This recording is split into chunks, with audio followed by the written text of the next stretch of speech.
Estimados alumnos, tengan ustedes muy buenas tardes.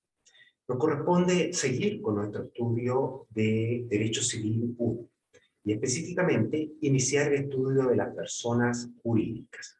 Estos otros sujetos de derecho están al lado de las personas naturales. En esta clase estudiaremos su concepto, sus elementos característicos, las distintas clases de personas jurídicas y los criterios de distinción de uno y otro, y la discusión sobre su naturaleza jurídica.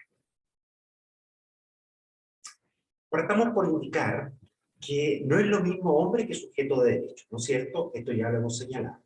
Pues los sujetos de derecho pueden ser los hombres de carne y hueso, pero también los seres ideales, a los cuales se les considera capaces de tener derechos y contraer obligaciones. Hoy en día nadie discute la utilidad práctica de las personas jurídicas. El problema o la discrepancia es precisar en qué consisten y cuál es su verdadera naturaleza jurídica. Nuestro Código Civil, apartándose de la corriente generalizada a su época, dedicó un título completo a las personas jurídicas. Esto de por sí es novedoso para la época en que se dictó el Código Civil. Y adhirió a la teoría de la ficción. Pero ello no ha evitado discusión. Por ejemplo, ¿qué pasa con las otras personas jurídicas? Porque las que trató en el título 33 del libro primero son las corporaciones y fundaciones. ¿Rige esta naturaleza jurídica como ficticia también para las otras? Y la otra pregunta, ¿hasta qué punto se siguió la teoría de la ficción? Partamos por recordar que el artículo 545, inciso primero, nos define a las personas jurídicas como una persona ficticia capaz de ejercer derechos y contraer obligaciones y de ser representada judicial y extrajudicialmente. No obstante, esta definición se critica, porque no precisa cuál es la esencia de las personas jurídicas, sino que solamente indica sus atributos. Por eso se ha propuesto una definición doctrinaria, como todo ente abstracto que persigue fines de utilidad colectiva y al cual, como medio para la consecución de estos, la ley le reconoce capacidad de goce y ejercicio. ¿Cuáles son los requisitos básicos para determinar la existencia de una persona jurídica? Primero, que surja como una entidad distinta e independiente de los elementos que la componen. Y segundo, que a esta entidad el Estado le reconozca derechos y obligaciones. Es decir, una entidad distinta de los sujetos que la componen y que se le reconozca como entidad distinta por parte del Estado derechos y obligaciones. Es necesario efectuar algunas precisiones terminológicas. Por ejemplo, a estos entes ficticios se les reconoce como personas jurídicas, morales, abstractas, colectivas, sociales o incorporales. Las más comunes son las dos primeras, jurídicas o morales. También debemos distinguir entre los términos asociación y sociedad. Para nuestro Código Civil, asociación es similar o sinónimo de corporación. En cambio, la sociedad es algo diferente de la asociación, porque da lugar a una persona jurídica con fines de lucro, a diferencia de la corporación, y tiene un origen contractual. En segundo lugar, debemos distinguir la diferencia entre personalidad y personería. La personalidad es la capacidad que se reconoce a un ente para ser sujeto de derecho. La personería es la facultad de una persona para representar a otra.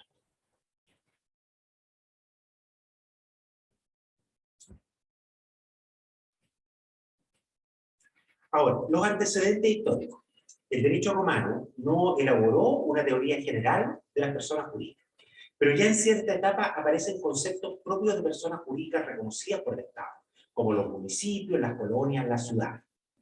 Respecto ahora a las personas jurídicas privadas, llamadas colegias, la libertad de asociación fue admitida ampliamente en la ley de la sociedad, es decir, al inicio de la evolución del derecho romano. Pero se restringió al final de la República y exigiéndose la autorización del Senado o del emperador. El derecho germánico no tuvo el poder de abstracción y por lo tanto no llegó a concebirla como sujeto de derecho. Pero es en la Edad Media donde se desarrolla sí el concepto de persona jurídica. Después llegó la Revolución Francesa, que es opuesta a los conceptos cooperativos corporativos de la Edad Media. Y como se quería establecer la libertad del individuo, y esto se consideró que afectaba esta idea de la libertad y la igualdad, entonces el Código Civil francés no la reglamenta. Y solo casi un siglo después, en el año 1901, vino a regular. Por eso es que decimos que el Código Civil chileno fue pionero y el primero que reguló sistemáticamente a las personas jurídicas. En cuanto a la naturaleza jurídica, existen dos grandes teorías, la teoría de la ficción y la teoría de la realidad. La primera se le atribuye fundamentalmente a Savigny, y se señala que el ordenamiento jurídico puede conferir capacidad a entes ficticios, que solo existen para fines jurídicos. Por lo tanto, es una capacidad artificial, únicamente tiene un alcance patrimonial para fines especiales para los que fue constituida. Y es necesaria la autoridad del Estado, no bastando la voluntad de los miembros que la constituyen. Esta es la teoría que sigue nuestro Código Civil. La teoría de la realidad, por su parte, dice que no es verdad que los únicos sujetos de derechos sean los hombres, y no hay impedimento para otorgar derechos a seres que no son humanos. Tampoco se requiere siempre el reconocimiento del Estado, pues al menos una de las personas jurídicas no debería su personalidad del Estado, el propio Estado. También tenemos las teorías negativas, que afirman que no hay sociedad y los bienes sociales no son más que bienes de los socios. Ahora, existen personas jurídicas de derecho público y de derecho privado. ¿Cuáles son los criterios para distinguir? Uno es la finalidad del ente, el valor de manifestación de la voluntad, su institución, los poderes de imperio y el control administrativo.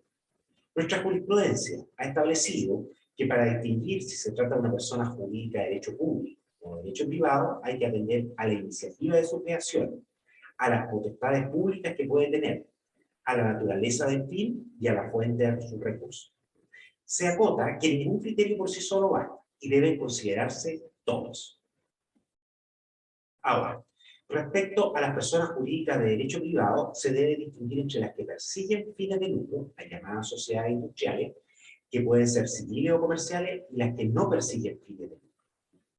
Lo primero que tenemos que ver es qué se entiende con fines de lucro. Para algunos es perseguir una utilidad pecuniaria directa para sus miembros. Para otros existe fin de lucro aunque no exista aporte o reparto de beneficios, si se buscan o persiguen condiciones de beneficio para todos sus miembros, como serían los sindicatos o las cooperativas. Ahora bien, el título tercero del libro primero regula específicamente, excluye a la sociedad de derecho público y a las industriales. Y dentro de las que no persiguen fines de lucro y son privadas, excluye también a las que están reguladas por leyes especiales, por ejemplo, asociaciones gremiales, colegios profesionales. En conclusión, las únicas que están reguladas son las de derecho privado, que no persiguen fines de lucro y no están sujetas a reglamentación especial. Dentro de ellas distinguimos corporaciones o asociación y fundación. Las corporaciones son colectividades de personas asociadas para conseguir un fin no lucrativo y de común ayuda a sus miembros con fines propios y dotados de personalidad jurídica.